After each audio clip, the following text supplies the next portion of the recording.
I tried. I prayed. I tried again. And somehow, nothing is working. I don't know how much longer I can keep going. The hardest part isn't always the pain. Sometimes the hardest part is waking up the next morning and realizing you still have to keep going. You slept hoping something would feel different. You wake up. Same unanswered prayer. Same empty bank account. Same silence from the person you thought would stay. Same dream that seems farther away than it did 6 months ago. And for a few seconds before your mind fully catches up with reality, you lie there staring at the ceiling and think, I don't know if I can do this again.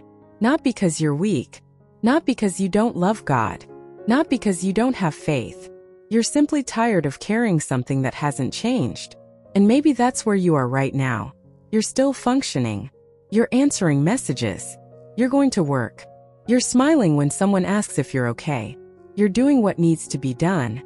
But somewhere beneath all of that, there is a quieter version of you asking a question you haven't said out loud. How much longer am I supposed to keep trying? And that's a difficult question. Because sometimes people tell you to keep going without ever asking what it has cost you to get this far. They see that you're still standing. They don't see how many times you've collapsed privately and put yourself back together before anyone noticed. They see your faith. They don't see the nights when you prayed with no words left. They see your strength. They don't see how badly you wanted someone to tell you that you didn't have to be strong for a moment. And maybe what you call giving up isn't really a desire to stop living. Maybe you're just desperate for something to stop hurting. There's a difference. Sometimes you don't want to abandon the dream. You want to abandon the exhaustion attached to the dream. You don't want to stop believing in love. You want to stop being disappointed. You don't want to stop trusting God. You want the waiting to end. You don't want to become bitter. You just don't know how many more times your heart can be broken before it starts protecting itself from hope. And that is where this conversation begins. Because maybe the reason you can't give up isn't simply because you're supposed to be strong. Maybe there's something deeper happening inside you. Something God may be teaching you about endurance, surrender, identity, and the difference between continuing and forcing. Because sometimes the thing you need to give up is not your life. It's the belief that you have to control how your life turns out. There is a kind of exhaustion that comes from trying to carry tomorrow before today has even finished. You keep rehearsing every possible outcome. What if it doesn't work? What if I'm too late? What if they never come back? What if I never get the opportunity? What if everyone else moves ahead of me? What if God doesn't answer this prayer? What if this is all my life is going to be? And suddenly you're not living today anymore. You're negotiating with imaginary versions of tomorrow. Your body is in the present, but your mind is constantly somewhere else. And that creates a strange kind of fatigue, because you are fighting battles that haven't happened yet. You are grieving futures that don't exist. You are trying to solve questions God has not asked you to solve today. And sometimes the bravest thing you can do is come back to this day. Not the next 5 years. Not the unanswered prayer. Not the version of your life you thought you would have by now. Just today. This breath. This morning. This ordinary, unfinished chapter. There is a reason Scripture says in Matthew 6 verse 34, "Do not worry about tomorrow, for tomorrow will worry about itself." That verse isn't telling you that tomorrow won't contain difficulties. It's telling you that tomorrow is not yours to carry today. And perhaps you've been exhausted because you've been carrying both. Today has enough weight of its own. You don't need to add tomorrow to it. But there's another reason people struggle to keep going. Sometimes when you've tried for a long time, stopping begins to feel like admitting that all your effort was wasted. You think about everything you've invested, the years, the prayers, the sacrifices, the tears, the opportunities you turned down, the chances you took, the person you became while trying to make something work. And you think, if I stop now, what was the point? But listen carefully. Your effort is not meaningless simply because the outcome changes. Some seasons are not valuable because they lasted forever. They are valuable because of who you became while walking through them. You may not get back the relationship. You may not get the opportunity. You may not reach the destination you originally imagined. But that does not mean the years were empty. You learned. You grew. You discovered parts of yourself you didn't know existed. You learned what you can survive. You learned what you should never tolerate again. You learned the difference between being needed and being valued. You learned that some doors closing can expose how desperately you had tied your identity to what was behind them. And perhaps most importantly, you learned that you can lose something without losing yourself. That's a lesson pain rarely teaches gently, but it teaches deeply. And there is another uncomfortable truth. Sometimes you want to give up because you've confused delay with denial. You prayed. Nothing happened. You waited. Still nothing. You tried again. Still silence. Eventually your mind starts creating a story around the silence. Maybe God doesn't care. Maybe I'm not worthy. Maybe everyone else is blessed because they're doing something I'm not. Maybe I've missed my chance. But silence is not always an explanation. Sometimes silence is simply silence. And faith means refusing to manufacture an answer just because uncertainty makes you uncomfortable. The Bible is full of people who had to live inside unanswered questions. David asked, "How long, Lord?" Job questioned God from the middle of devastating loss. Even Jesus in the garden prayed through anguish before the cross. Faith has never meant pretending that pain doesn't hurt. Faith means you can bring the pain honestly into the presence of God. You don't have to clean up your emotions before you pray. You don't have to sound spiritual. You can say, "God, I'm tired. I don't understand. I'm disappointed." And He is not threatened by your honesty. Psalm 34 verse 18 says, "The Lord is close to the brokenhearted." Notice what it doesn't say. It doesn't say God is close only when you're confident. It doesn't say God is near only when you're praising. It says He is close to the brokenhearted, which means your brokenness does not make you spiritually disqualified. Your exhaustion does not make you a bad Christian. Your questions do not automatically mean you've lost your faith. Sometimes faith looks less like confidently declaring, "Everything is going to be okay," and more like whispering, "God, I don't know what you're doing, but I'm still here." That sentence may not feel powerful, but it is, because there are moments when staying is an act of faith. Not because you know how the story ends, but because you refuse to let one painful chapter convince you that the story is over. Think about Elijah. After experiencing something extraordinary, he eventually reached a point where he was exhausted and overwhelmed. He sat under a tree and wanted to die. And what did God do? He didn't begin with a lecture. He didn't tell Elijah to have more faith. He gave him rest, food, water. Then later God spoke. There is something beautiful about that.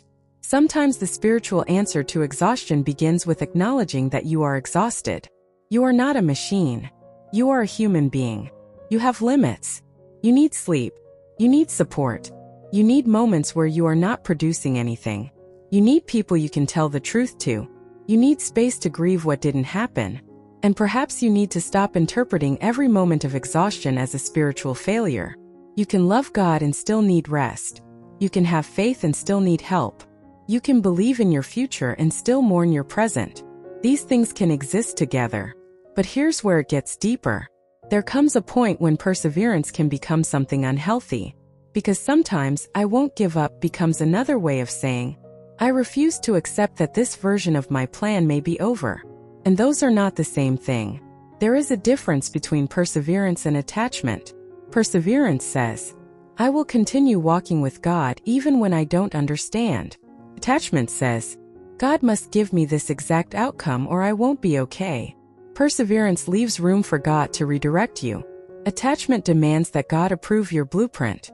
And sometimes the reason you're exhausted isn't because God is asking you to keep pushing. It's because you're trying to force a door that may require a different approach, a different season, or even a different destination. Galatians 6 verse 9 says, "Let us not become weary in doing good, for at the proper time we will reap a harvest if we do not give up." But notice something important. It says, "Do not become weary in doing good." It doesn't say, "Destroy yourself trying to prove your commitment." There is wisdom in endurance, but there is also wisdom in changing direction. Sometimes continuing means trying again. Sometimes continuing means resting. Sometimes continuing means asking for help. Sometimes continuing means walking away from what is destroying you. Sometimes continuing means releasing the timeline you created and trusting God with what comes next. Giving up and letting go are not always the same thing.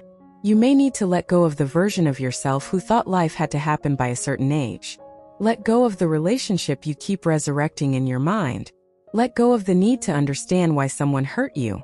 Let go of the fantasy that if you had just said the right thing, done the right thing, prayed the right prayer, everything would have turned out differently. And peace sometimes begins when you stop demanding an explanation from the past before allowing yourself to live in the present. That doesn't mean what happened was okay. It means what happened no longer gets to determine the rest of your life. And maybe this is the difficult truth you need today. You cannot build your future while constantly negotiating with your past. At some point, you have to stop asking, "What could have been?" and begin asking, "What can still become?" Not because you have forgotten, because you have decided that your pain will not be the final author of your story. And I know that sounds easier than it feels. There may still be mornings when you wake up heavy. There may still be days when you miss what you lost. There may still be moments when someone else's success triggers something painful inside you. There may still be prayers you don't understand. Healing doesn't always feel like becoming happy again. Sometimes healing looks like becoming less afraid of your own life. You stop needing every uncertainty resolved before you take the next step. You stop interpreting every delay as rejection. You stop measuring God's presence by how quickly He changes your circumstances. You begin to understand that God's presence can exist in the waiting too. Isaiah 40 verse 31 says, "Those who hope in the Lord will renew their strength." It doesn't say they will never become tired. It says their strength will be renewed. That means exhaustion is not necessarily the end of your story. It may simply mean you need strength you cannot manufacture by yourself. And perhaps that's what surrender really is. Not saying, "I don't care anymore," but saying, "God, I care deeply. And because I care deeply, I keep trying to control what only you can control. So I'm giving this back to you. The outcome, the timing, the people, the opportunity, the future, the answer, all of it. I'll do what is mine to do, but I will no longer carry what belongs to you." That is a different kind of strength. A quieter one. The kind that doesn't need to announce itself. The kind that gets up tomorrow and takes one more honest step. Not because everything has been fixed, but because everything has not been decided yet. Maybe you are closer than you think. Maybe you're not. And strangely enough, you don't need to know. Your responsibility is not to predict the ending. Your responsibility is to remain faithful to the next step. If you need to rest, rest. If you need to apologize, apologize. If you need to apply again, apply. If you need to start over, start. If you need to ask for help, ask. If you need to grieve, grieve. If you need to release something, release it. And if today all you can do is get out of bed, breathe, pray one honest prayer, and make it through the day, then let that be enough for today. You do not have to conquer your entire future before dinner. You do not have to become the strongest version of yourself overnight. You are allowed to be unfinished. God has never required you to have the whole map. Psalm 37 verse 23 says, "The Lord makes firm the steps of the one who delights in Him." Maybe that's why you can't give up.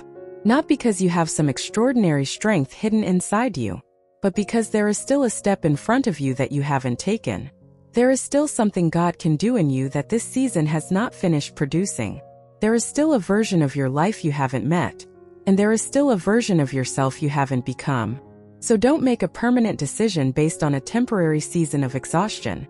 Don't let one unanswered chapter convince you that there is no more story. Don't let disappointment become prophecy. Don't let what didn't happen teach you that nothing ever will. And don't confuse being tired with being finished. You can be tired and continue. You can be afraid and continue. You can grieve and continue. You can question and continue. You can cry and continue. You can even have very little faith left and still whisper, "God, help me take one more step." Sometimes that is enough. Not because the next step guarantees the outcome you want, but because it keeps your heart open to the life God is still writing. And maybe years from now, you'll look back at this version of yourself, the one who sat on the edge of the bed wondering whether it was worth continuing, and you'll realize something. You weren't weak for wanting to stop. You were human. You had carried too much for too long. You needed rest. You needed grace. You needed to release the illusion that you had to figure everything out. And somehow, one day became another. One prayer became another. One small step became another. And you made it farther than you thought you would. Not because you always felt strong, but because God met you in the places where your strength ran out. So if you're listening to this with a tired heart, don't promise yourself that you'll never struggle again. Don't promise that you'll never cry again. Don't promise that you'll suddenly understand everything. Just make yourself a smaller promise. Stay for today. Take the next step. Give God what you cannot carry. And when tomorrow comes, let tomorrow be tomorrow. You don't have to know how the story ends to believe that this page is not the end. There are chapters you haven't read yet. There are prayers you haven't prayed yet. There are people you haven't met yet. There are places you haven't seen. There are parts of yourself that haven't awakened. And there is still grace for the road ahead. So breathe, not because everything is okay, but because you are still here. And sometimes, being still here is the beginning of everything changing. You don't need to see the whole way, just enough light for the next step. And if that's all God gives you tonight, take it. Then take the next one when morning comes. Quietly, faithfully, one step at a time. This is Selah, not a place of perfection, but a place of reflection. And in reflection you find direction.